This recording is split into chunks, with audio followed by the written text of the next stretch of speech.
एक समय की बात है, एक दिन एक युवक गुरु सुकरात के पास आया और बड़ी विनम्रता से कहता है, हे प्रभु, मैं एक सफल इंसान बनना चाहता हूँ। मैं भी लोगों की तरह धन और वैभव प्राप्त करना चाहता हूँ। तो मुझे एक बात बताने का कष्ट करे। गुरु सुकरात ने कहा, पूछो, क्या जानना चाहते हो आप?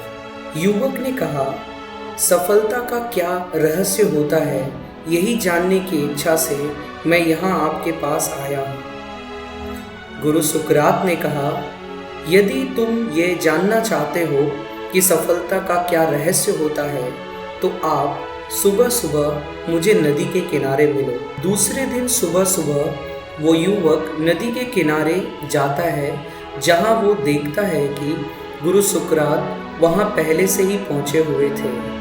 उसने गुरु को प्रणाम किया। गुरु सुकरात ने कहा, हे युवक, यदि तुम सच में सफलता का रहस्य जानना चाहते हो तो मेरी आज्ञा का पालन करो और नदी की ओर बढ़ो। युवक ने गुरु सुकरात की आज्ञा का पालन किया और नदी की ओर बढ़ा। और जब पानी उस युवक की गर्दन तक पहुंचा तो अचानक गुरु सुकरात ने उस युवक की गर्दन को पानी में डुबो दिया। युवक घबरा गया और पानी से निकलने की कोशिश करने लगा। गुरु सुकरात शरीर से काफ़ी मजबूत थे, इसलिए युवक ने पानी से बाहर निकलने की जितनी भी कोशिश की, वह सफल नहीं हुआ। युवक का शरीर धीरे धीरे नीला पड़ने लगा।